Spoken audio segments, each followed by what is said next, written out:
सवेरा township की जानिब से एक और बेहतरीन व फखरिया पेशकश। शमशाबाद से महज 15 किलोमीटर की दूरी पर Solipet village Chandan valley IT hub के बिल्कुल करीब में एक नया वेंचर लॉन्च किया गया। महज 5,500 रुपए पर square yard. Fatima Shirazi homemade product इस्तेमाल करने से 1 मंथ में 10 kg तक आप अपना वजन कम कर सकते हैं।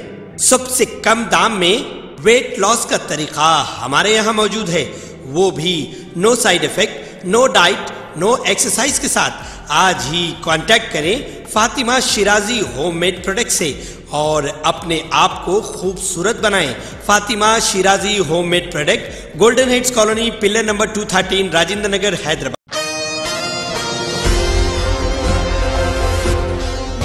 सिविक लाइब्रेरीज को मजबूत बनाने का एक्शन प्लान मधु मेधानम।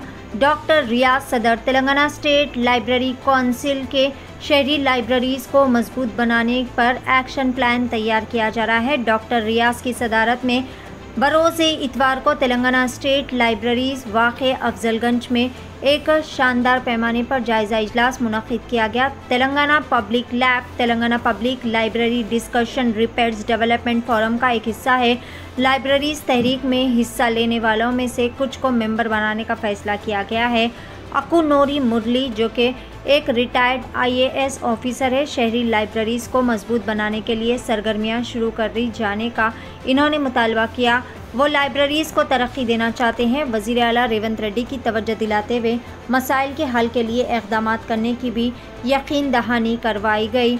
राष्ट्रीय ग्रंथालय परिषद के चेयरमैन डॉक्टर रियाज और दिगर ने मिलकर लाइब्रेरीज़ को मज़ीद तरक्की देने के लिए बहुत ही ज़्यादा पुरअज़म नज़र आ रहे हैं।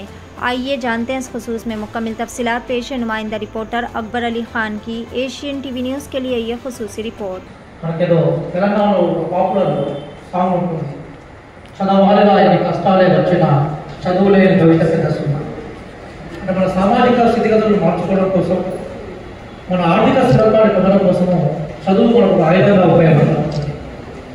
ఆ నేపథ్యంలో తెలంగాణకి గ్రంథాలయాలకి ఉన్న గొప్ప సంబంధం ఏంటంటే, తెలంగాణలో గ్రంథాలయ ఉద్యమమే ఇక్కడ ఫ్యూడల్ రాజరిక పరిపాలనకు వ్యతిరేకమైన పోరాటానికి స్ఫూర్తినిచ్చింది.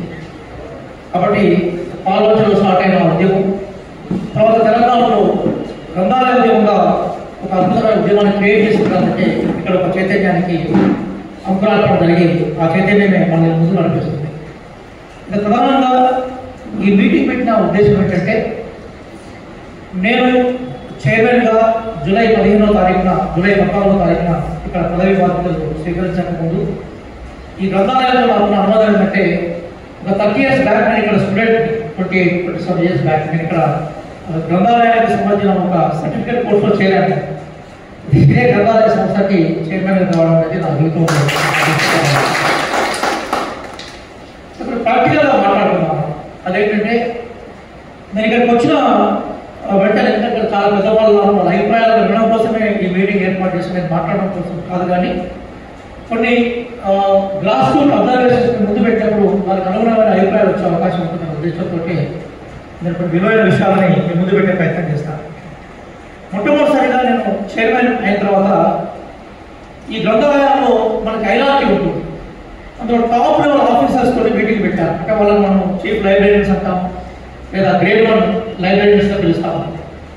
పిలిస్తే మొత్తం 33 జిల్లాలకు సంబంధించిన సెక్రటరీస్ వచ్చారు అక్కడికి. కానీ 33 జిల్లాలు సంవత్సరంలో 33 మంది రావాలి. అక్కడ 33 మంది రాలేదు, 17 మంది 18 మంది వచ్చారు. అది హాస్పిటల్ అంటే మన 33 జిల్లాలకు ఉండాలి కదా. మన 33 డిస్ట్రిక్ట్స్ ఉంటే ఈ 15-16 మంది ఎందుకు వచ్చారని అడిగారు. అప్పుడు నాకు చెప్పింది ఏంటంటే, ఉన్నదే లేదు సార్, ఒక్కొక్కరికి 2 జిల్లాలు 3 జిల్లాలు ఇచ్చినట్టు చెప్పారు. అంటే టాప్ లెవెల్ బ్యూరోక్రసీలోనే వ్యాక్యూమ్ చాలా క్లియర్గా ఎందుకు ఇట్లా జరిగిందన్నప్పుడు వాళ్ళు చెప్పింది ఏంటంటే, చాలా కాలం నుంచి రిక్రూట్మెంట్ లేదు. రిక్రూట్మెంట్ లేకపోవడం వల్ల ప్రమోషన్స్ నిర్వహిస్తారు. ప్రమోషన్స్ లేకపోవడం వల్ల మనకి అధికారులు ఉండే అవకాశం ఉండదు. అది బేసిక్ విషయం. అంటే ఇప్పుడు మనకున్న 33 జిల్లాలు చేశారు లాస్ట్ గవర్నమెంట్, కానీ ఆ 33 జిల్లాలు గ్రంథపాలకులు నియమించడంలో అది ఆ దిశగా ప్రయత్నం జరగలేదు. దాంతో ఏమైపోయిందంటే, ఈ ఉన్న 15 మంది 16 మంది వీళ్ళే మొత్తం 33 జిల్లాలు చూస్తున్నారు. పేరుకే 33 జిల్లాలు, 33 జిల్లాల ఆఫీసర్స్ టాప్ లెవెల్కి సంబంధించిన విషయం. సెకండ్ లెవెల్కి వచ్చాను. లైబ్రరీస్ కూడా మీటింగ్ పెట్టాను. మీటింగ్ పెడితే నాకు కలిగిన ఇంకొక ఆశ్చర్యకరమైన విషయం ఏంటంటే వాళ్ళెవరు కూడా దాదాపు 80% రెగ్యులర్ రిక్రూట్ కాదు. అంటే వాళ్ళందరూ కంపెనీ చేసిన గ్రౌండ్ మీద వస్తున్నారు. అంటే వాళ్ళ ఫాదర్ చనిపోతున్నాం, మదర్ చనిపోతున్నాం, ఉద్యోగాలకు వచ్చినాం. అంటే ఎందుకంటే ఏంటంటే రిక్రూట్మెంట్ లేదు, పైన నుంచి గ్రంథాలయాలు రిక్రూట్మెంట్ లేదు. కాబట్టి ఉన్న వాళ్ళు ఎక్కడైనా బిఎల్ఎస్ చేసుకొని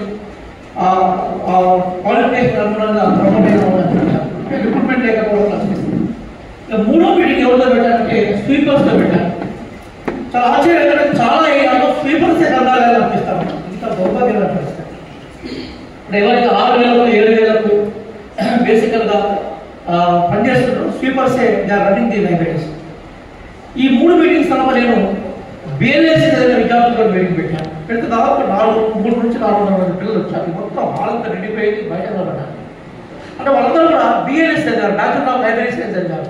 అంటే అట్లాంటి వాళ్ళు నేను లెక్కేస్తే ఇక్కడ జానయ్య సార్ లాంటి వాళ్ళకు వాళ్ళతో ఎక్కువ సంబంధం ఉన్నట్టు అడిగినప్పుడు కనీసం లైబ్రరీ సైన్స్ చదివిన వాళ్ళ సంఖ్య క్వాలిఫైడ్ పిల్లలు మోర్ దాన్ ఒక 20-25,000 నాకు పోలేదు. అది 20-25,000 క్వాలిఫైడ్ పీపుల్ ఉన్నారు. ఇక్కడ వేకెన్సీస్ ఉన్నాయి, కానీ వాళ్ళని నింపుకోవడానికి ఎట్లాంటి ప్రయత్నం జరగలేదు. అది చాలా కనీసం బిఎస్సీలు జరుగుతున్నాయి, గ్రూప్ 1 గ్రూప్ 2 ఎగ్జామ్స్ జరుగుతున్నాయి. లైబ్రరీస్ని ఎవరు ఇంప్రూవ్ చేయలేదు. కొంత జాబ్ క్యాలెండర్ వస్తే జాబ్ క్యాలెండర్ కూడా లైబ్రరీ పోస్టులు లేవు. ఎందుకు లేవని నేను అడిగితే మనం ఇక్కడ నుంచి రిపోర్ట్ ఇక్కడ నుంచి వాళ్ళకి సబ్మిషన్ పోలేదు. ఇతర వేకెన్సీ అంటే వాళ్ళు అన్ని జాబ్ క్యాలెండర్స్ అన్ని కాలేజ్ పెట్టారు అదన్నా. కానీ జాబ్ క్యాలెండర్లోకి ఇవి ఇంక్లూడ్ చేయాలి. చేయకపోవడం వల్ల ఏమిటంటే ఖాళీలు ఉన్నాయి. ఇక్కడ ఖాళీలు గవర్నమెంట్ రిపోర్ట్ చేసే ఒక మీడియా వ్యవస్థ కూడా లేకుండా అయిపోయింది. చాలా బాధ అనిపించింది. లైబ్రరీస్ తిరిగితే చిక్కడపల్లి సెంట్రల్ లైబ్రరీ వెళ్ళినప్పుడు అక్కడ మినిమం నాకు అబౌట్ 2,000 పీపుల్ అనమాట. 2,000 నుంచి 2,500 పిల్లలు చాలా సీరియస్గా. అక్కడ మన పక్క నుంచి మనం నడుచుకుంటూ వెళ్ళినా కూడా మన వైపు కన్నేసి కూడా పుస్తకం పిల్లలు అనమాట. దాదాపుగా ఒక 3,000 మంది రెగ్యులర్గా వస్తారని చెప్పారు. అక్కడి నుంచి హన్మకొండ లైబ్రరీ వెళ్ళాను, అక్కడ దాదాపు 2,000 మంది పిల్లలు. అక్కడి నుంచి నేను నల్గొండ లైబ్రరీ వెళ్ళాను, అక్కడితే ఇష్టపోసారు 6,000 మంది జనం. అక్కడి నుంచి ఖమ్మం లైబ్రరీ వెళ్ళాను, ఖమ్మం లైబ్రరీలో పుష్కలమైన పిల్లలు.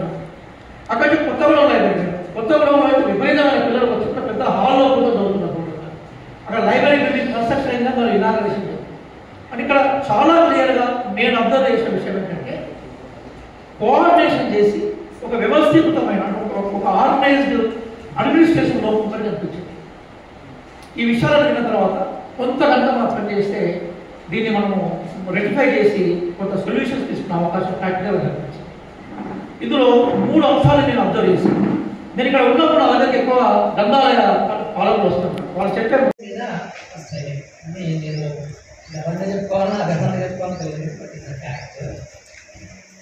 ఇంకొక విషయం అయితే అది చాలా ఈ చైర్మన్స్ చూస్తుంటాం కార్పొరేషన్లకి పొలిటికల్ అపాయింట్మెంట్స్ బేసికల్లీ అని కూడా జాగ్రత్తగా గమనించండి. అవి అప్రోచ్ అయ్యి ఉంటాయా ఎప్పుడు ఉంటాయా క్వశ్చన్ చూస్తుందా మనకి కదా. బట్ రియాజ్ గారి అపాయింట్మెంట్ మోస్ట్ అప్రోచ్ అది ఆయన జూలై 15 నుండి ఈరోజుకి ఆవశ్యకత రాలేదు. విత్ 1 monthలో సో ఈ టచ్డ్ ఈజ్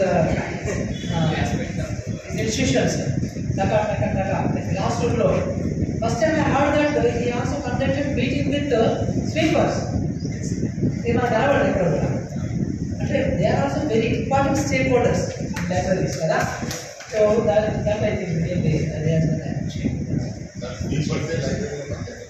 అదే అది కూడా చెప్పారు. సో అది కూడా చెప్పారు. అందుకే మనం ఇప్పుడు స్లీపర్స్ అనదు. సో ఇంకేదో పేరు పెట్టారు